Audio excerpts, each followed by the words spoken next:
Hey friends, welcome back to another video. My name is Emma Lefebvre and I am at the end of one of my sketchbooks and it's time to start a new one. So come with me as I paint my first painting in a brand new sketchbook. Let's jump right in and start.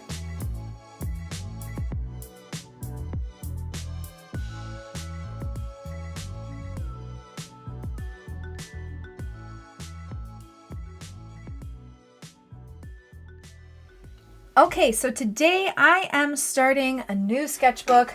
I have finished my previous one. I've also given a tour of this, just a bunch of random stuff in there, but it's time for a new one. I have completed that one and now it's time for a new one, like I said. So I love using the Etcher Lab cold press watercolor sketchbooks.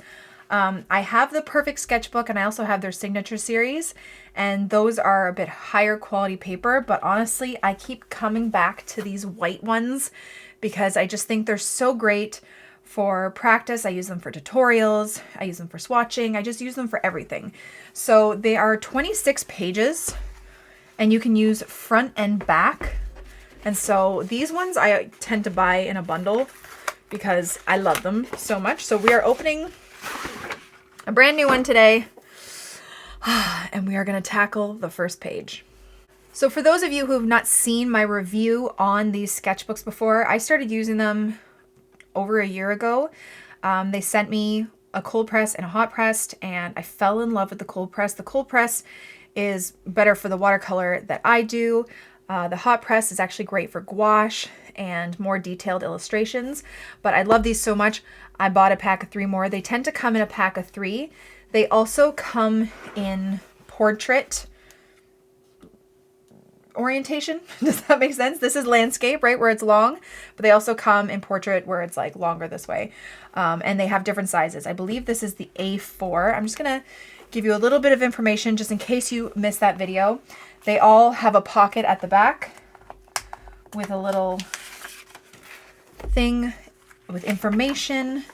Okay, so it's size A4, 29 by 21 centimeters. I can read, it's fine. Landscape format, cotton fabric cover, which I have also painted in past videos, which is super fun to do, which I might do again. And it's heavyweight paper. It's 300 GSM, and usually I recommend, sorry, it's 230. I can't read today. It's 230 GSM. I usually tend to recommend 300 GSM paper, and that's the kind of loose paper I usually work on because it's a thicker weight and it just takes water a bit better. But honestly, this is thinner and I seem to have no problem painting on both sides. Does it warp? Yes, but I even find with my other sketchbooks, with 300 GSM paper, it warps just as much. And it doesn't really affect the paintings on the back. So that doesn't bother me. And usually I'm all about the 300 GSM weight of a paper. But the thing is why the paper is so good is 100% cotton, okay? I love it. And it's cold pressed, but it's not too textured where you can't use pen or pencil on it. It still glides nicely. Basically, I just love it. So that's my little spiel about the Etcher Lab cold press watercolor sketchbooks. Okay, so today, like I said, I'm rambling. I'm starting a brand new sketchbook, and I know how starting new sketchbooks can be daunting, right? You have this perfect brand new white sketchbook, and you're like, I don't want to ruin it, especially the first page. Painting on the first page is like a lot, right? Because this is the first thing you open sometimes, and in the past, I've always skipped a page in case it's like a really crappy piece of art that I don't want to look at when I first open my book. But we're going to go for it today. And one thing I like about this, the paper goes all the way across, so you can paint on the inside in here. And like I said, it's 26 pages, but you can paint front and back, use the whole thing. They are a bit more on the expensive side, but I love them and I totally find them worth it. So what should you paint on your first page of your sketchbook? Like I said, it's a little bit daunting. My advice is to paint something you're comfortable with and you enjoy painting, so you know that it will probably be a good experience.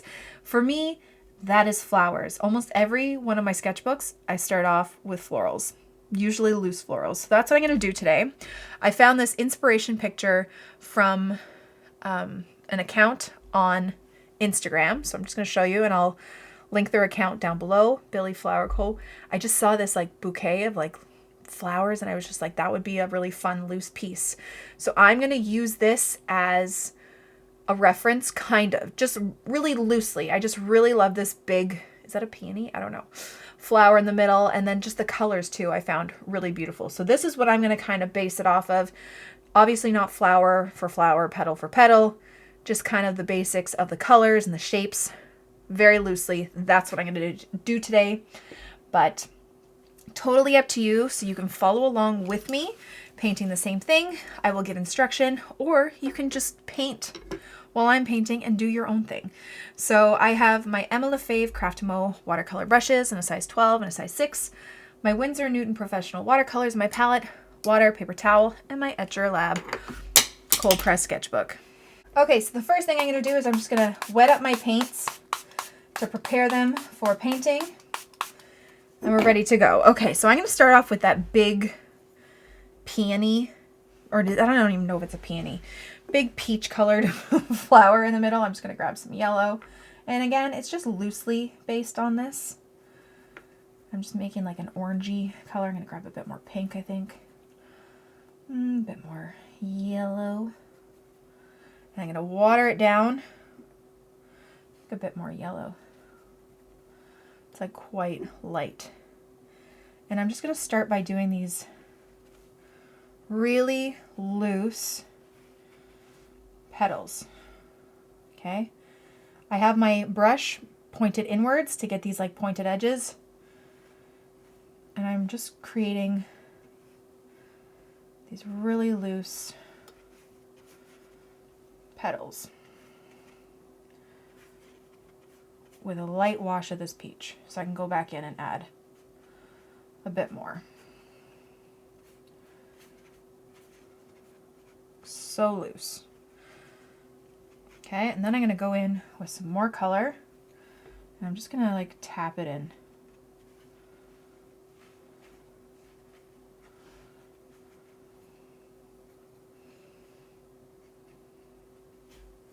Especially towards the center, some of the outer bits.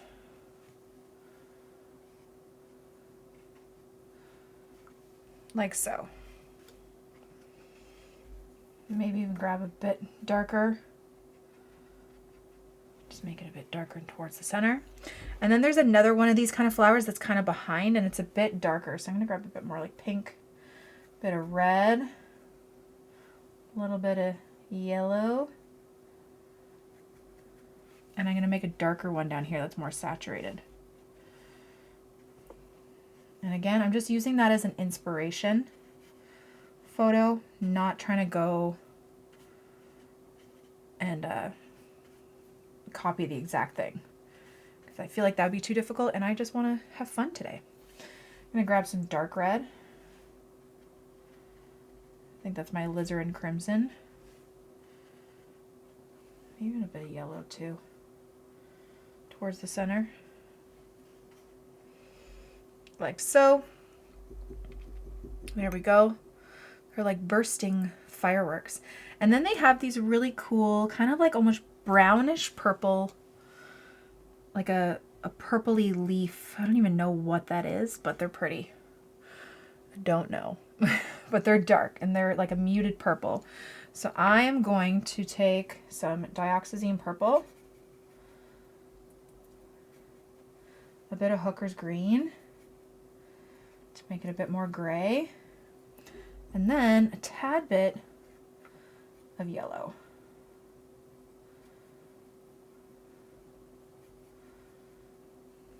And I'm just going to create these like, I'm going to create a stem, and then these like rounded leaves.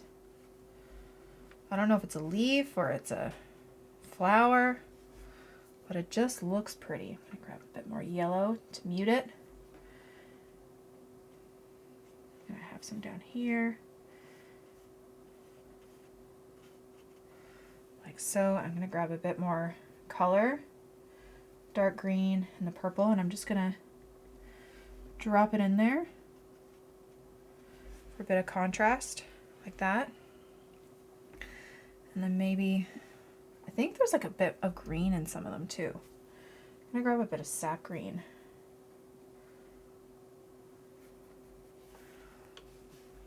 And then like throw it in there.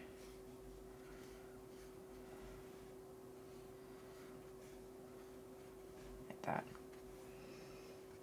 I think they're like some sort of petal of some sort. I don't know. Some sort of petal of some sort. I'm gonna just throw a little bit of golden like yellow in there. Why not, right? Like so. And then I see this like ranunculus kind of flower. I think it's a ranunculus. That's like a peachy, pinky color. So I'm gonna grab a bit more pink. I'm gonna lighten it up. And I'm gonna put it over here though. No, I'm gonna put it here. And I'm just gonna use the tip of my brush. And just a little bit of pressure, a little bit more yellow. Can bleed a bit into that leafy thing. And then start making them a bit thicker as we go out.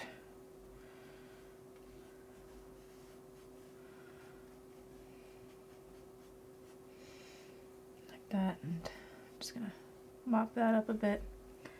Get that grayish color back in there. Like so. I'm gonna grab a bit more color.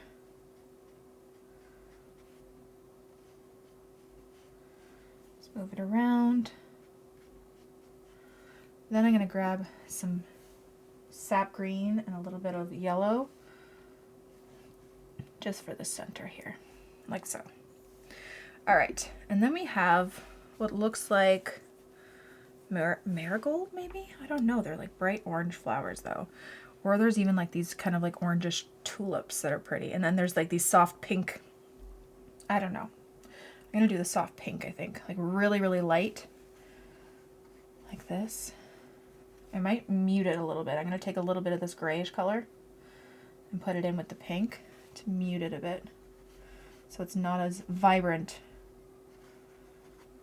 a color. I'm gonna have some coming down here too.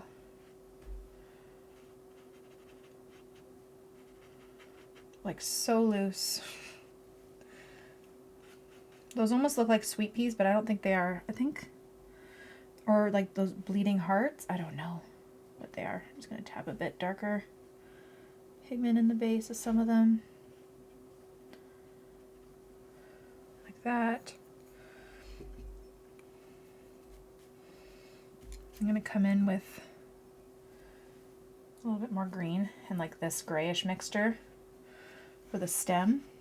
And I'm just going to touch it and bring it backwards. I don't think they have like a leaf on them, but I'm gonna paint little leaves just because that's what I like to do.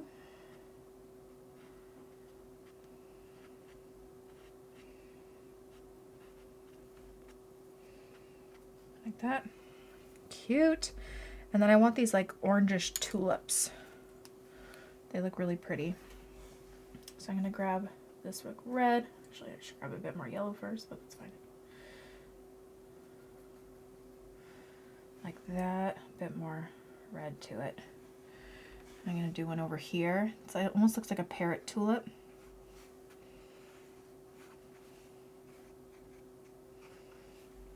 Like so. And then there's one down here, but I think I'm going to do it over this way. I'm actually really enjoying this piece. They have like these like feathery kind of tips.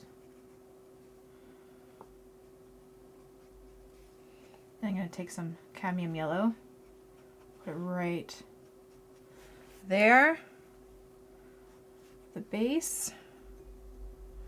So pretty. I'm going to grab my size 6 brush just to do the stem. Actually, before I do that, I'm just going to grab a bit more red. Like that. Now I'm going to grab my sap green And I'm just gonna do a stem that kind of comes behind. I don't want to touch these. I don't want it to overlap or bleed necessarily. And these don't have leaves in the picture, but I'm gonna put leaves because I like leaves.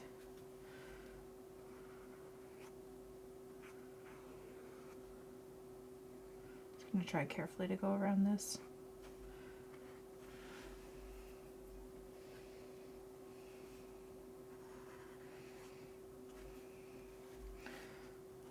And there would be some back here.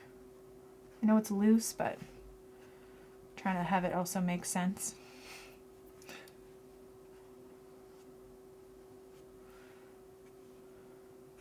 I'm gonna have one coming out this way. Have it pointed down a bit. Maybe a bit of the dark green in there. Just tap it in because it's loose. Like that. Why not? Why not, right? And then, yeah, there's like this orangey kind of like marigold. I don't know if I can do that. I feel like I'm going to just add some more leaves around just to kind of fill it up. Maybe I shouldn't have done those tulip leaves. I don't know. I'm going to add a bit more of that pinky, those pinky flower thingies here to frame it nicely.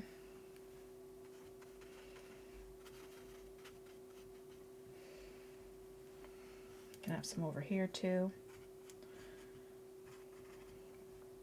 Why not? A little bit of color there. Green.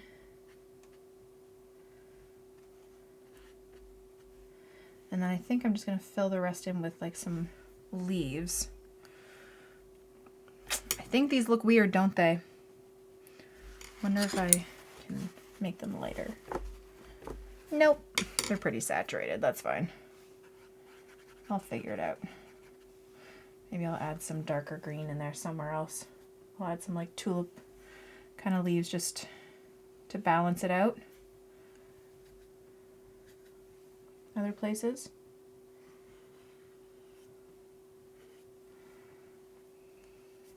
Grab some of the dark.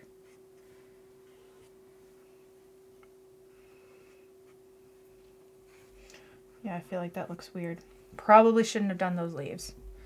But that's okay. This is how you learn, right?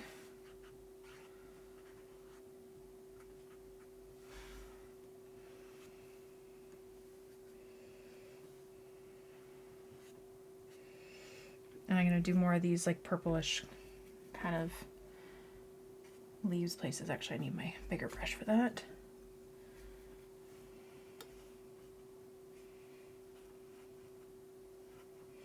Just going to layer some to make a bit more color here.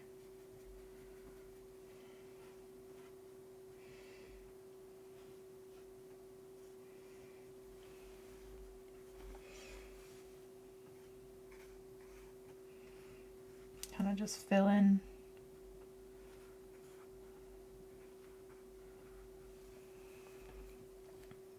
There's almost like a little bit of brown in them. Actually, that's where the yellow would come in. You can make some small too, just for a bit of contrast and shape.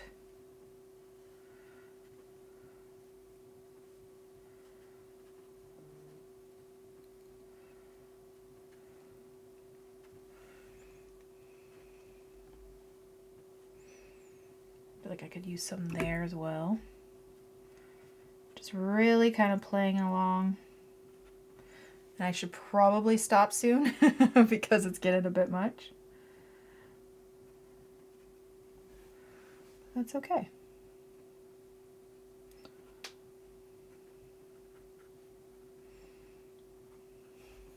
Like that. And then lastly, the center of these petals or these flowers. So I'm going to go in with some pretty heavy duty yellow, cadmium yellow, and some lemon yellow. And I'm just going to do like a center like this, and then they have like these lines. And cadmium yellow can be quite opaque. So we'll go right over almost any color. I might use some other color too.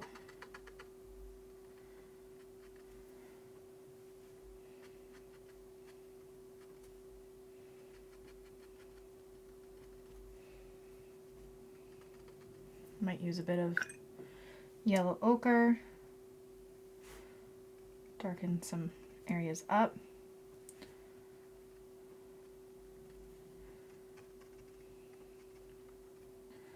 And then part of me is thinking, I feel like I should do a bit more on this flower, just with some wet on dry, just for a bit of texture, just some lines. Yeah.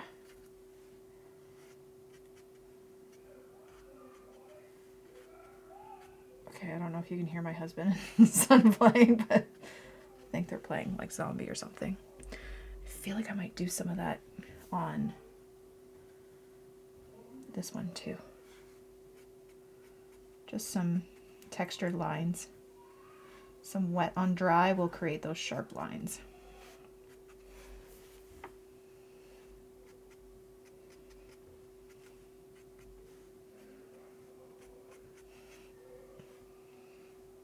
I like that. Cool.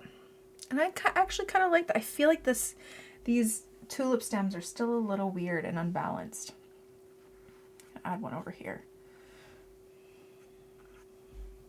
I don't know. They look weird, but that's okay. That's okay. You live and you learn. But that is my first piece. Yeah, these two, that wasn't a good idea. They look like little horns of some sort.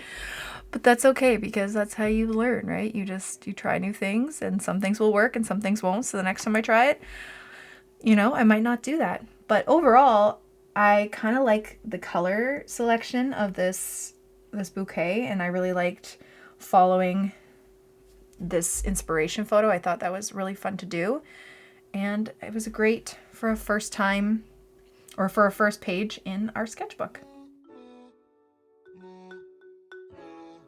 Thank you guys so much for watching my video. I really hope you liked it, and I hope you learned something. Don't forget to subscribe to this channel and follow me on Instagram for even more. Have a great day, guys. Bye!